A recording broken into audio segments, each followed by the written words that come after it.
I want to do them. Help me turn it away. I love the breeze, but the way it's doing my Bible, I don't like it.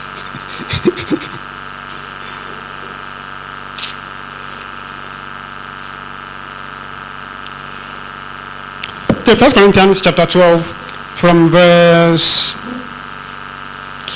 12. Biko, let someone read for me.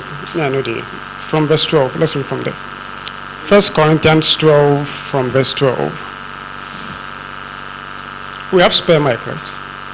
Or we don't? Are we charging it? Right. All the members of that one body, being many, as one body, so also is Christ.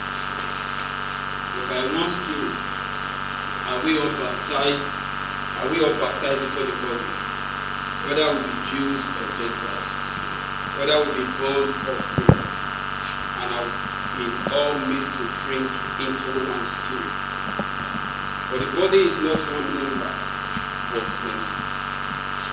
If the foot shall say, because I am not the hand, I am not of the body, is it therefore not of the body? And if the ear shall say, because I am not the eye, I am not of the body, is it therefore not of the body? If the whole body were an eye,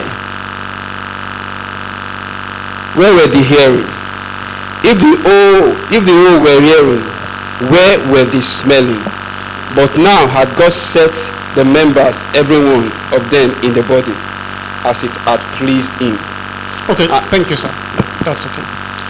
So now, we have the gifts above these verses, but we are reading that now we are seeing that these gifts are given to the body of Christ. And of course, like we discussed last Sunday, it is very unlikely that God will dash all the gifts to one person and say, oh, you can just enjoy yourself. Since you want everything, just have everything. Because that way, it will be unnecessary. I mean, the rest of the part of the body will be unnecessary. So it's the reason God gives to each individual as he wills. Now, we may have people who will demonstrate different gifts at different points in time, but it may not necessarily mean that they have it. God gave it to them for that point in time, for the manifestation of his glory. Now look at this. This particular one we are talking about, the gift of administrations. If you look at it very closely, it will look like something that Brian Tracy can teach you within 2 hours and you'll be good. Who doesn't know Brian Tracy? Okay, who knows Brian Tracy? Okay, you know. Okay. When you look at the gift of administration or government, it will look like a kind of gift that, okay, what will be administration again? Let's call Brian Tracy to come and teach us leadership so that everybody can be all right. Because the words you find used for the Greek word kubernetes that represents government in this passage, in some versions of the Bible, you'll find it as leadership. In some versions, you find it as organization. In some versions, you find it as government, especially KJV. You find government and then administration. Government, administration, organization, leadership. So if it is the gift of leadership, it's supposed to be a special kind of gift. Anybody can do leadership training and be fine. Are you reasoning with me? Have you not been doing leadership training? Who has never done? You could do leadership training and everybody will be fine. You will learn how to lead. But you see, if you go through scriptures and you find people that God gave these gifts, you find that there is a very clear difference between them and anyone who might have taken leadership training. Very obvious difference. And by the way, there is no question we will ask regarding this matter. From the way I see it, I doubt there will be any question we will ask or that we'll have regarding this, that the story of Nehemiah or Joseph cannot answer. The stories will answer them effectively. Now look at this. The word used for government here, kubernetes, the idea is to steer a ship. I mean S-H-I-P, not S-H-E-E-P. It means to steer or to pilot a ship. But you know that, you are familiar with the word captain, right? The captain of a ship. That's not a new word to you, right? The captain of the ship is not the one that steers the ship. Who knew that before today? The captain, you know that. Okay. The captain isn't the one who steers the ship. The one who steers the ship is the helmsman. I'm going somewhere. Gladys whispered into my ears to not leave one spot. So stressful. The captain of the ship is not the one who steers the ship. It is the helmsman that steers the ship. The responsibility of the captain is to ensure the proper functioning of the whole of the crew. On the ship we have the pilot, we have the helmsman, we have the captain himself, and some other members responsible for the voyage. The captain ensures that navigation is done properly, that the helmsman does his responsibility properly, that the pilot does his job responsibly. That is what he does. He's generally in charge. But the helmsman is the one literally in charge of the steering wheel or the helms, the instruments used for controlling the ship. Now look at this. Who do you think has the gift of organization? Is it the captain or the helmsman? Which one is demonstrating the gift of organization? Is it the captain or the helmsman? Who do you think it is? The captain. But originally, that word was meant for helmsman. I'm going somewhere. It was eventually that the meaning of the word was extended to also include captain. Now, this is the point I want to make out of that. It was Plato that extended the meaning of the word to also include captain. So now, Kubernetes means both helmsman and captain. Everything is involved. This is where hierarchy comes to play. We are all equal before God, but by virtue of the responsibility of some persons, they are not your mates. Am I making sense to you? The captain is generally in charge, but the helmsman is the one literally in charge of the helms, or we can call steering, if we relate it to vehicles now. But originally, like I said, it was the helmsman that was referred to as Kubernetes. Now, the way the gift operates, when we are done with the study, you see that considering the way the gift operates, you will imagine that anyone who is head of an organization would automatically or should automatically be said to have it. Are we still together? Feel like, okay, if he's the head of the organization, why wouldn't he have the gift of administration? It should come naturally to him. That why wouldn't a leader be able to administrate? Like, he's CEO. He naturally should have that. But in the course of our study, everything will become very clear. Okay. Now, instead of giving you a list, say, these are the characteristics of people who have the gift of administration, we are going to look at the accounts of some persons in the Bible, how they manifested it. Then we'll pull out the characteristics from what we have read. Is that okay? Yeah. So let's begin with Moses. Very interesting story. Exodus chapter 18. Exodus 18. I'm sure some of us are familiar with this story.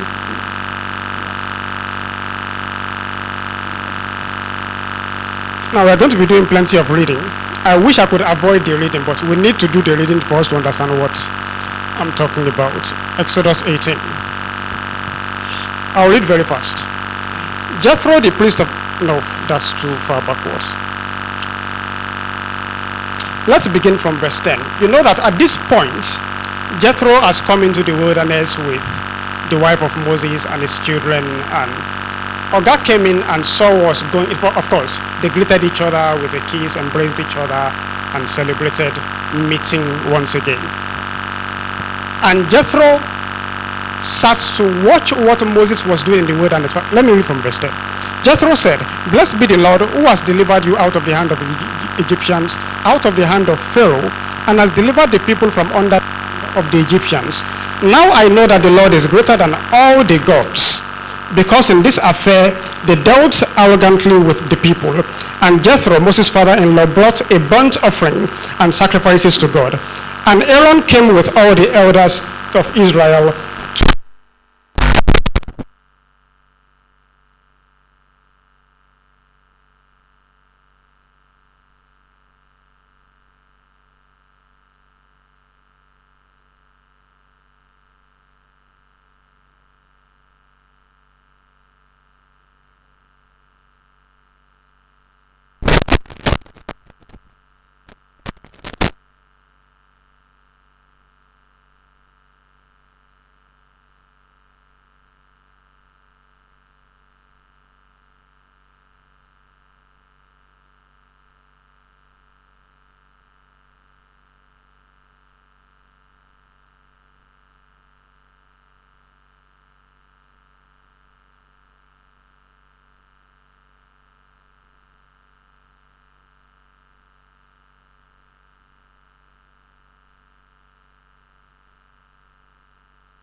yourselves out, for the thing is too heavy for you. Notice he didn't say the people will wear you out. He said both of you, the people, you will wear each other out. You will wear them out because they will have so many issues to be attended to, many of which you won't be able to attend to or attend to effectively. And they will wear you out because, obviously, you will die before your time if you are attending to those number of persons every day. Said Oga was sat from morning till evening attending to their matters. How can you do that? He probably didn't have time to eat.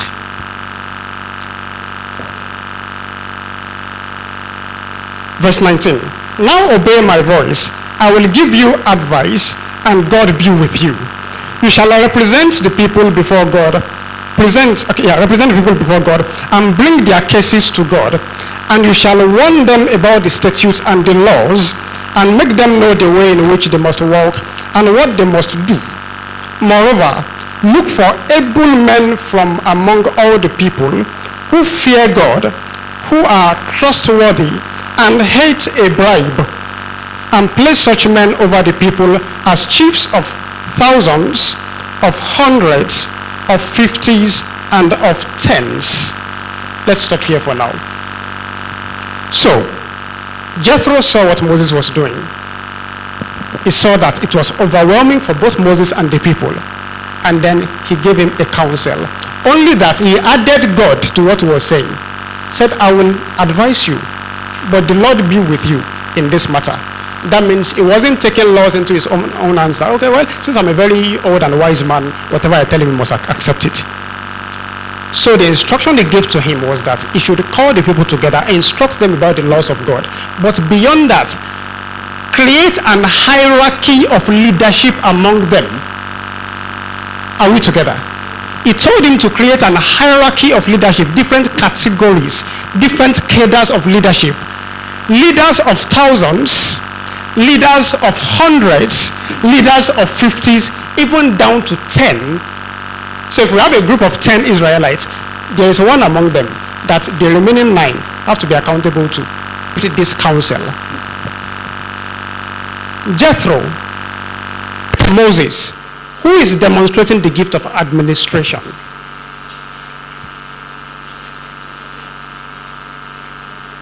Jethro, Moses, who is demonstrating the gift of government.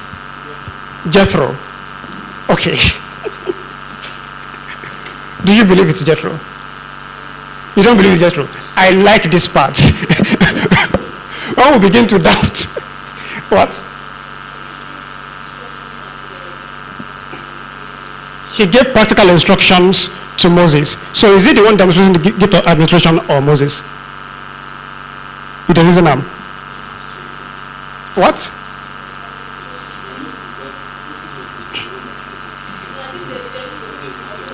Okay, it should be Moses because Moses was the one that demonstrated it. Okay, one demonstrated, one executed. Demonstrated /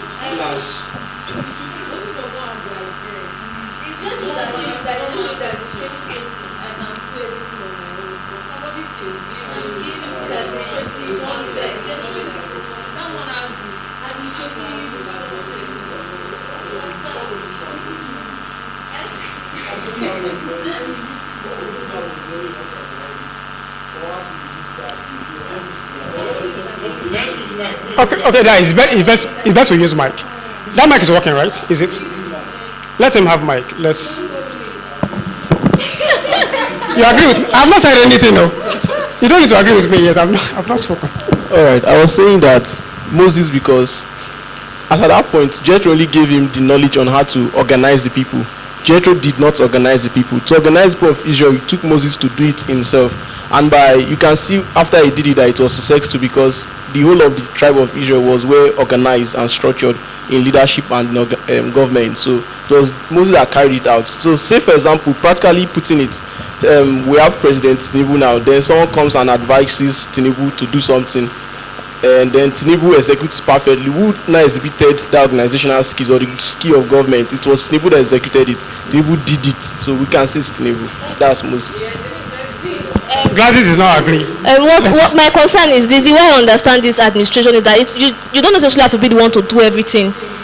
The foresight that you already have is not the whole foresight, foreknowledge, and being able to tell how this thing would go properly. Is that what makes what makes the administration like what that gives? You are asking me, right? No, I feel to be I'll say Jetro because it was not that foresight. It's not just the baba to just perish and rest. No, that's knowledge to do it the right way.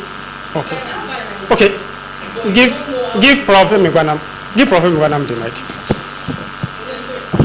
Well, if we go by your earlier illustration you distinguish between the role of the captain and the helmsman. So in this case, what the helmsman sees, and you said that it was the helmsman who has this administrative gift, right? Yeah. But the information he brings, he's not the one who applies it. Who applies it is the captain. So in this instance, Jethro is the helmsman, while Moses is the captain. So if you remove Jethro from the equation, Moses cannot do anything. His insight is limited. Whatever he wants to do is restricted to what he has been doing since. It is Jethro who sees the bigger picture and says, oh, this is a better way to do it. So that he applies it doesn't mean that it's like the difference between an engineer and a physicist. What an engineer does is basically to apply in mass measures what a physicist has already accomplished. However, if you remove the physicist from the equation, the engineer keeps on going round and round and round, doing the same thing, observing the same processes. There is really no new ingenuity. So going by your illustration that you started with, the helmsman here is Jethro, and Moses remains the captain. So, okay. Thank you everyone for your contributions. Now, you see, okay, yeah, I didn't know that. Give Auntie Sarah. Okay, he has covered it. Yeah. Okay. The truth is, both sides are correct. I would have loved to say that, okay, I think Gladys was the one that used to say, no right or wrong answer. In my own case, there can be a wrong answer. Your answer can be wrong. So now look at this. How old was Moses at this point? How old was Moses at the point when Jethro was speaking to him here? Remember that August spent 40 years out after he escaped from Egypt down to the time he eventually returned. It was 40 years gap. On his return, he was already 80. The point where Jethro was speaking to him here, it wasn't very far from the time when he clocked 80. Not very far. So the difference in age from that point, the time when he left Egypt and this time, the difference in age cannot be anything very significant. So the man that Jethro was speaking to here was at least 80 years old, now 80-year-old man. So his problem was not experience. Are we together? His problem was not experience in life. That was not the issue. It was just that there were some things he was not seeing. Are we together? He was old, he was experienced, but there were some things he couldn't see. Someone had to come to show him.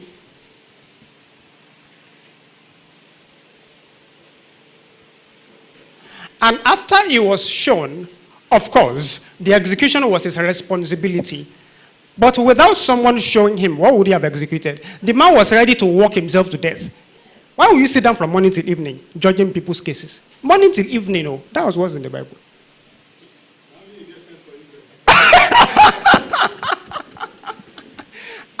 Now only you sharp, now only.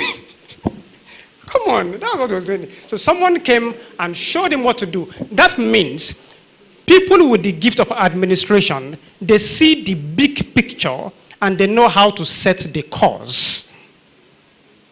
We're talking about characteristics now. We'll be taking it little by little. They see the big picture, they know what to do, and they know how to set the course. Now, this is what we need to achieve.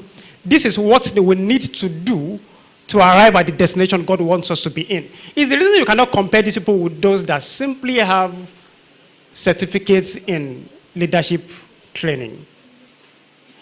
No, it is beyond having leadership training certificates.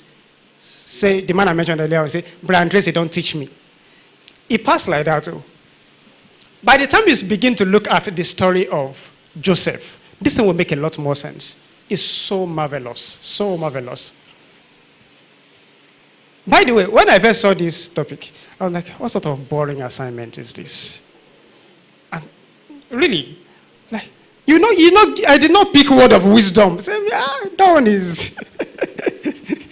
And when I now began to study this thing makes sense. So, like I earlier said, someone with the gift of administration knows how to see the big picture and they know how to set the course. Yes, Moses executed it, but without the sight and insight of Jethro, there would have been nothing to execute. So both the captain and the helmsman have the gift of administration. Nevertheless, by virtue of their positioning, I don't want to use the word hierarchy anymore because Jethro is in his own class. Moses is in his own class. So in this matter, there's nothing like hierarchy. But Jethro has it. Moses also has it. Both of them are equally important. Down to the matter of Nehemiah, that too is very interesting. Nehemiah, after the book of Ezra.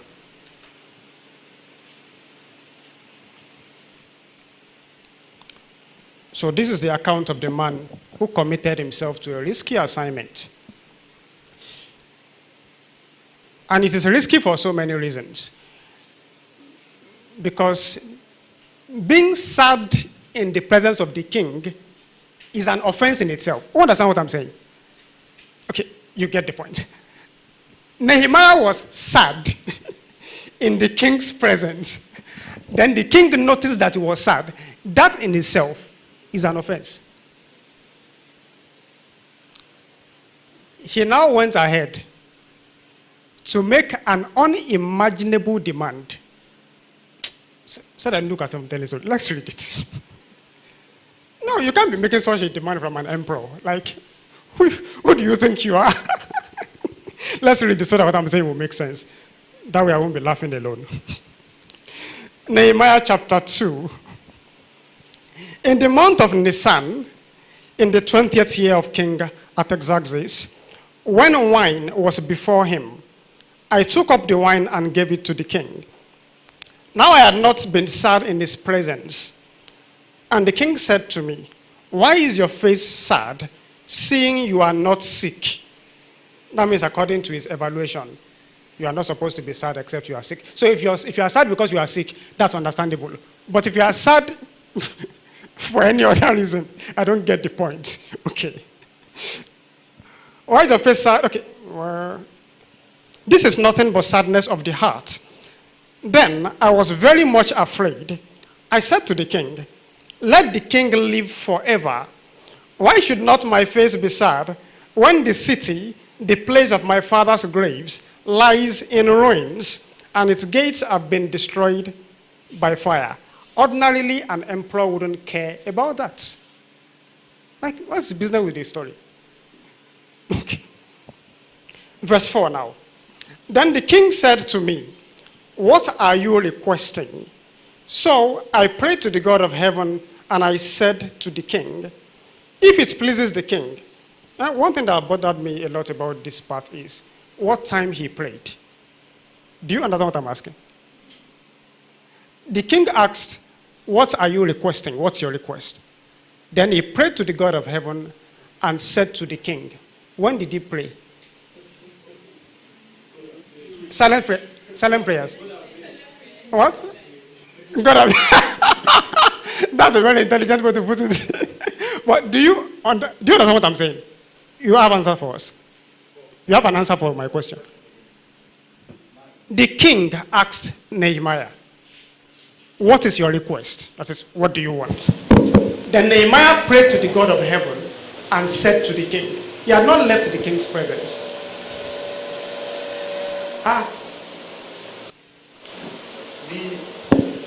Just an observation. Yeah. The book of Nehemiah is written from a first person account, right? So it is Nehemiah telling his own story. So if it is Nehemiah telling his own story, then it makes sense to say that he prayed, because prayer can be non-verbal. Okay, so that's the best explanation I can give. If it was a third person's account, it would be very different, but it's a first person account. It's like I say, glad you slap me. I can't think I go slap my back. It makes sense from my account because I'm the one. I am responsible for my thoughts and how I pray in that regard. Okay. Well, prayer is not even our emphasis, but the thing just, it shake me anytime where I read up. But anyway, let's continue.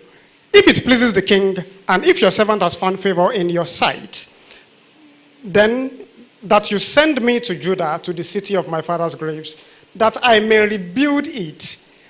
Why would an emperor care about the rebuilding of your city?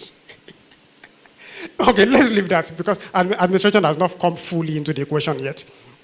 And the king said to me, the queen sitting beside him, how long will you be gone, and when will you return? So it pleased the king to send me when I had given him a time. Now look at this. Nehemiah did not have to leave the king's presence to think about the answers to his questions.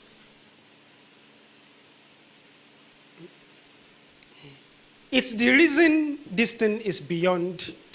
I just took a 2-hour study on leadership training, or one intelligent guy came to teach me about leadership. It is beyond. How did he know that the king was going to grant his request? Because he prepared answers. By the way, he had fasted and prayed before this time. So in the course of this account, you'll be finding fasting and prayer going together. It wasn't just a matter of mere human sense. No, it wasn't a matter of, okay, these guys are just intelligent guys, they know what to do, they are good with strategic planning. It is beyond common sense strategic planning. This guy had fasted and prayed before this point. And beyond that, he had answers. He had prepared clean, clear answers to the king's questions. The king asked how long he will be gone when he's going to return. And he gave him an answer. When he was going to ask the king for resources, he knew what exactly to ask for, who to take letter to for permission for crossing. He had clean answers to the king's questions. He prepared to answer the questions. So people with this gift have foresight, and since we are discussing within the church circle, only that it's applicable outside the church also. But let's begin with the church. Since we are discussing it within the church context, you would see that beyond the academic knowledge, there is instruction regarding what to do part-time that someone who doesn't know God cannot have. You can read 1,001 books on administration and gather 7 certificates after taking leadership training. What this man is doing here, you cannot achieve it because he received mercy and favor in achieving this thing. Did he have sense? Of course. But his mission would have been absolutely impossible without God's mercy and favor, which he attracted through prayer and fasting.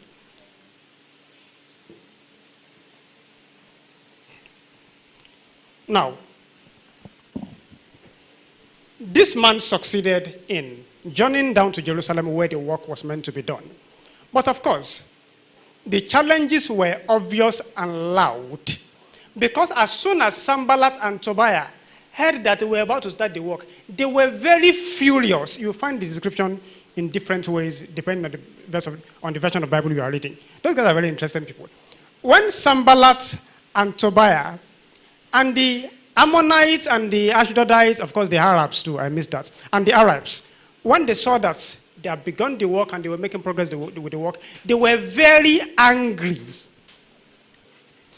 Seeing that they have become very angry and they could do anything crazy to stop the work of God, what Nehemiah did together with the people was that they prayed to the God of heaven and they set guards against these people day and night.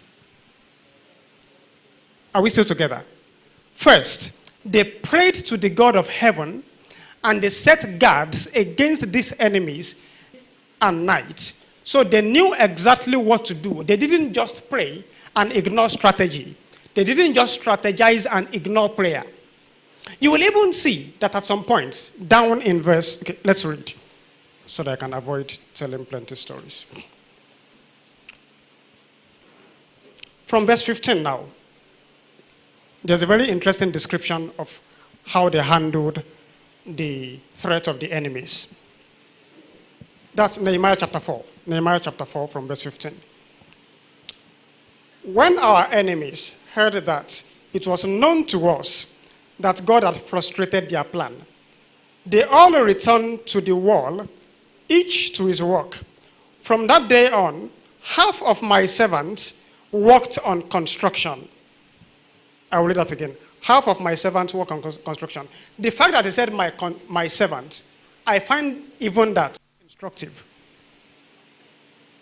The fact that he called them his servants, I find that instructive. Do you know why? He didn't call them the Lord's servants. But of course, they were the Lord's servants. But he called them his servants. That is a great sense of responsibility. That is not pride. That is a demonstration of a sense of responsibility. He called them his servants. What? Some people say it's pride. Well, did you see any element of pride in this guy? If you have read the book, did you find any element of pride in this man? The fact that he began his mission with fasting and prayer is enough evidence that he's not a proud man. If you are looking for pride, go and look at Saul.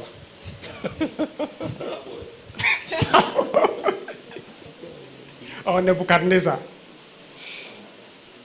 Okay, half of my servants worked on the construction, and half held the spears, shields, bows, and coats of mail. And the leaders stood behind the whole house of Judah, who were building on the wall.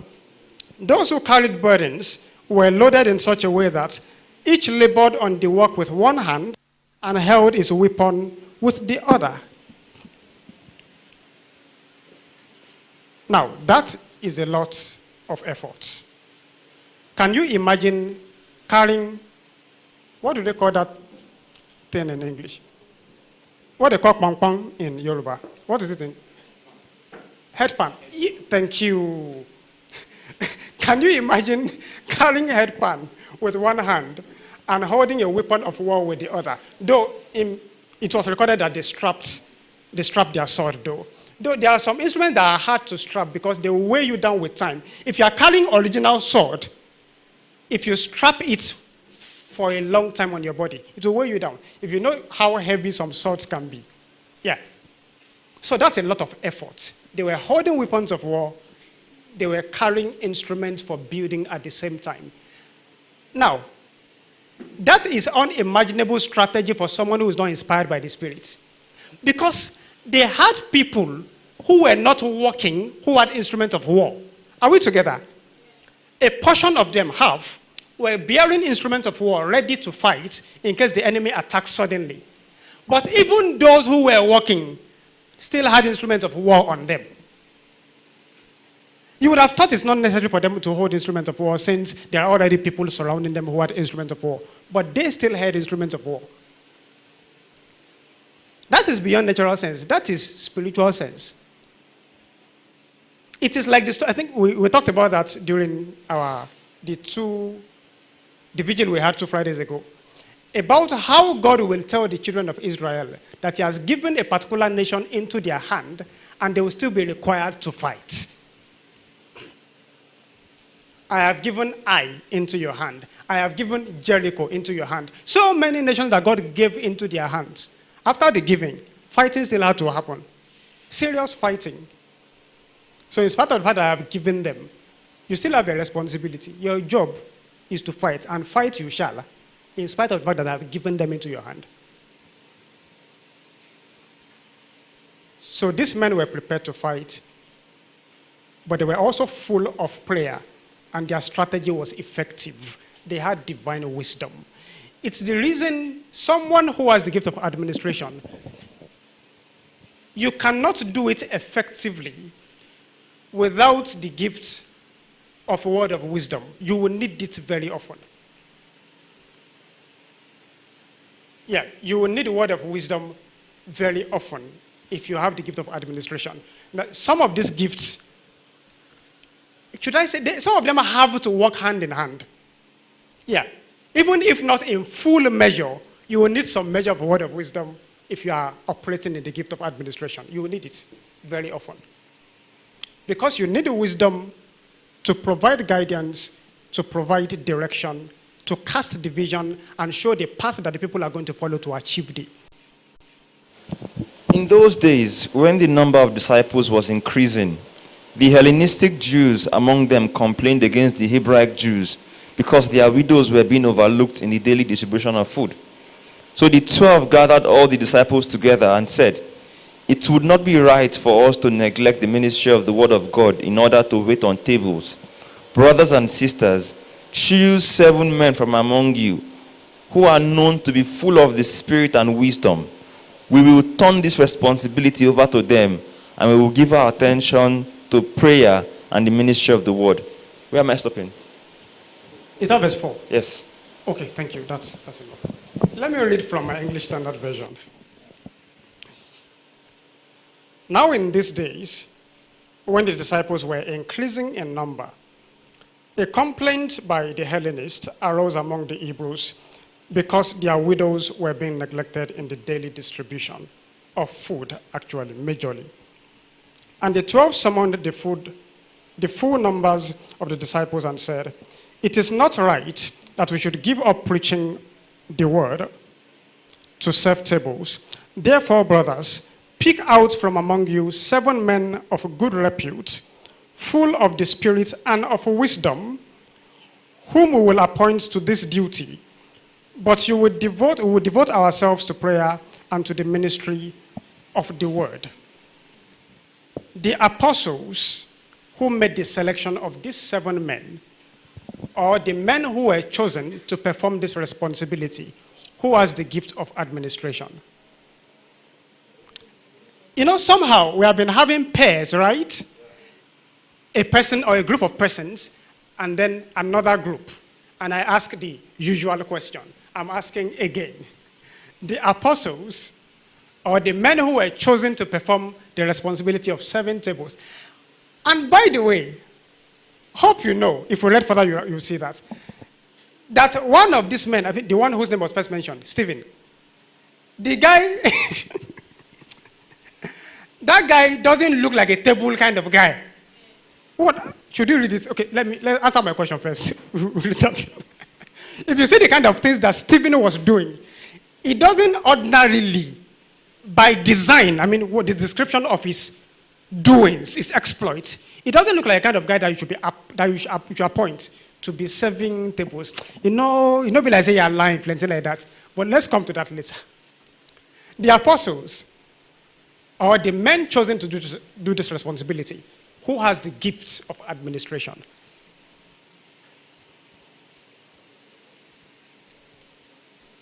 What? You said something? It's not hard now. Since we have been here, we have been on this matter before.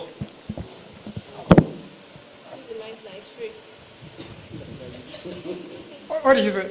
I said the mic is Amen. free, you can use it.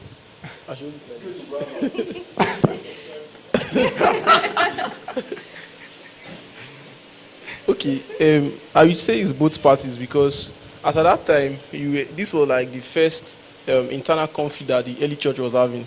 And then the apostles have to come in with wisdom to organize and to steer things properly. And to steer it, they also need people that can steer in the right way. People that can, like the illustration I'll be given about the sheep, that they cap things and then the steerers, the headsmen. It's not headsmen though. Helmsman. Helmsman. Okay, so the helmsman, not headsmen. So that can help steer the ship in the right way to go. And this also points to us the importance of welfare in the early church then because of the caliber of men that we're choosing to function in that capacity. Okay, thank you, sir. So you are saying the apostles are the ones with... Both parties. I'm saying the apostles because there was conflict and then they brought governments to steer the church and then the persons they chose and persons that were picked to function in that capacity, the requirements that they give a man full of wisdom and can function in that way to avoid conflict. And we saw that conflict never resurrected again. So they did that job perfectly.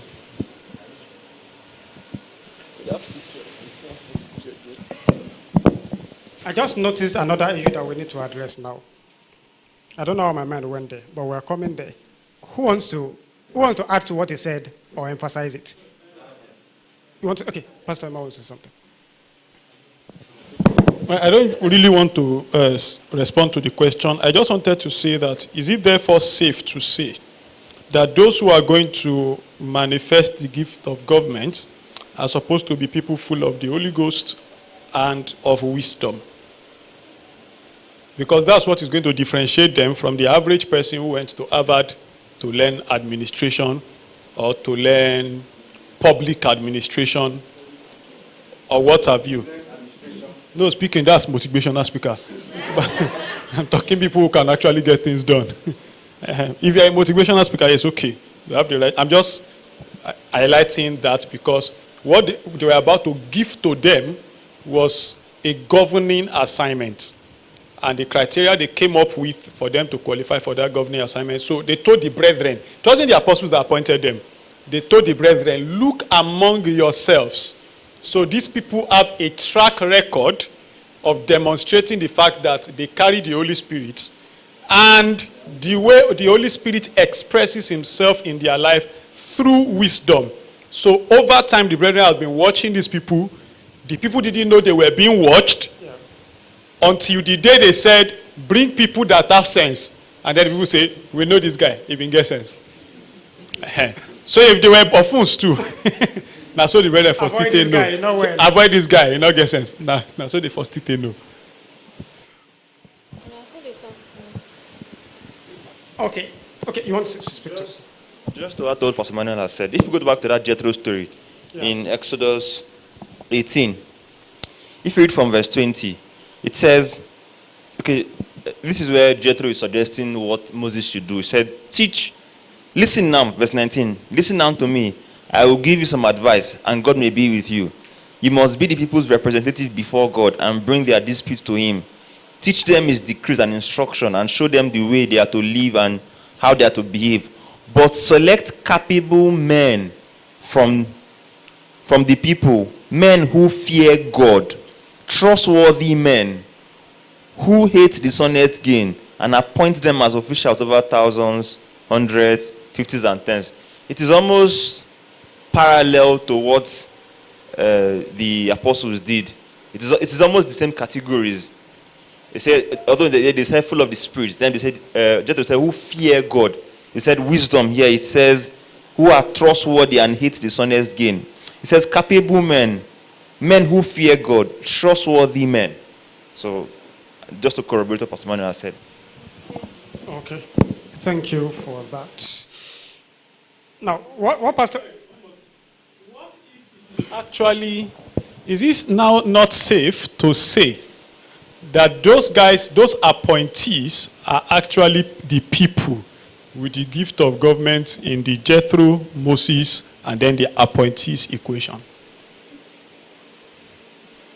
Because when we're deciding who can we say is demonstrating the gift of administration, we said, is it Jethro or is it Moses? But eventually, we now do the third layer, and that is those guys that were eventually appointed as head of the various this thing. So is it possible that the appointees are actually... Now, it doesn't attention to is the fact that you do not need the gift of governance to do administration. Some people are skilled at administration. So part of what we need to be able to draw out here is the difference between people who are skilled at administration and people who have the gift of governance, the gift of administration. So I'm just saying that in that equation, it's possible that some of these because if they meet all these criteria that Jethro has stated out, just maybe some of them add it in them, nobody noticed it until Moses had the idea of, okay, let's pick people who can do this. And yes, and the idea of picking is very interesting because that, like you already mentioned, people are watching you even if you are not aware that you are being watched. So they already know, this guy has leadership characteristics. And as if they were waiting for the day when they would need to step forward to lead. And as soon as the call for leadership was made, people could easily identify the people who were responsible enough, who had the characteristics required for leadership, and they picked them out.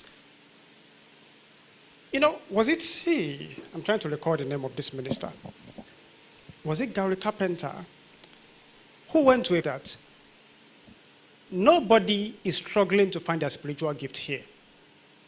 Like he said, nobody seems to be struggling to find their spiritual gifts here. So everybody just flows. And I realized that the reason it was like that was because there were responsibilities to be handled. And as soon as someone finds a responsibility, they lay hold of it, they begin to do it. So in the course of doing it, their strengths and weaknesses are going to be obvious. Like this is the aspect of the work it does very effectively. This is the aspect it doesn't do very much well. So in the course of everybody taking responsibilities like that, it becomes evidence to everyone the strengths of everyone in the community of believers. So they don't struggle to find their gift because they are responsible. Because you may have a feeling that you have a gift, but if you don't bother to use it or stay in an environment where you can exercise it, you probably will doubt that you have it at some point later on. So he said, nobody here is struggling to know their gift because everybody is actively involved in the works that are on ground. So these men that were discovered to be responsible enough to take these leadership roles, they must have been doing things, right? They have to be active men. It is in the cause of living, in the cause of doings, that they realize that, oh, this man has this gift. This man has this gift. This man is responsible in this way. This man is filled with the Spirit. He's filled with wisdom. It's in the cause of being responsible. So back to the matter of leaders of different categories, what we have in Exodus 18. The leaders of thousands, leaders of hundreds, leaders of 50s, and leaders of 10s that Moses appointed. It is almost impossible that Moses knows the people well enough to know all the people to be selected. That is almost impossible. They were not 100. They were not 75. We're talking about millions. So the people have to take responsibility for choosing among themselves the people they consider to be most qualified. Does that not make sense? Yes, no. They have to know, they know themselves well enough. They live among themselves. So they know who among them is qualified enough to take the responsibilities. How do you choose class rep? I know in some cases. It's like you don't even know what I'm about to say. I know what you are thinking, but I'm not sure you know what I'm about to say.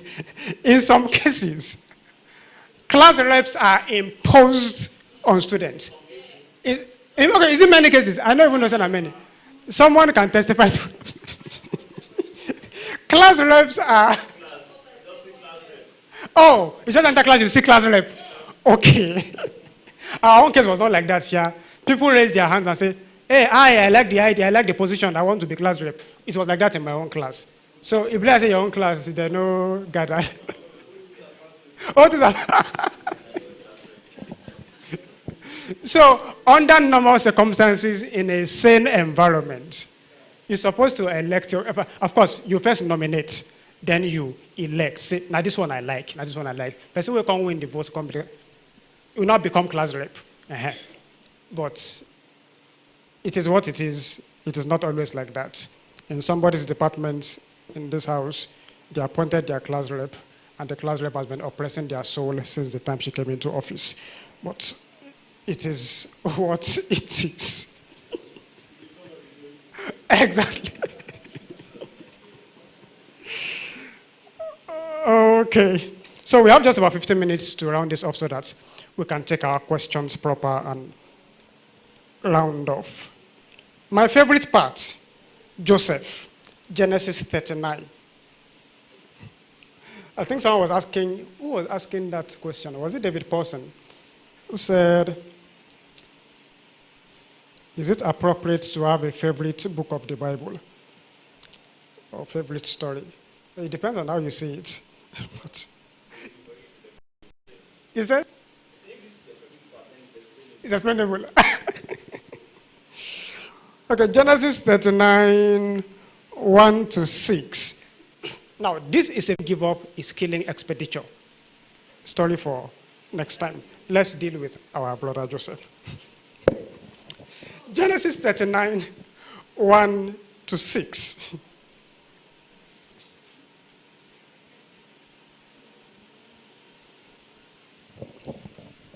Okay. Now, Joseph had been brought down to Egypt, and Potiphar, an officer of Pharaoh, the captain of the guard, an Egyptian, had brought him from the Ishmaelites, who had brought him down to Egypt. The Lord was with Joseph, and he became a successful man. The Lord was with Joseph, and he became a successful man. So his success was not first explained. What brought about the success was first presented to us. The Lord was with him, and he became a successful man. That was what he became as a result of the fact that the Lord was with him. And now we'll see how it was visible to someone who is not a servant of the God of Israel, that the Lord was with this guy. Let's read on. And he was in the house of his Egyptian master. His master saw that the Lord was with him, and that the Lord caused all that he did to succeed in his hands. His master saw that the Lord was with him, and the Lord caused all that he did to succeed in his hand. Now, this is very interesting. His master saw that he was succeeding in all that he laid his hands on. And it was clear to him that it wasn't because he is just a naturally intelligent guy. You know, there is a measure of intelligence you will demonstrate that even unbelievers will be able to tell for certain that this is not natural.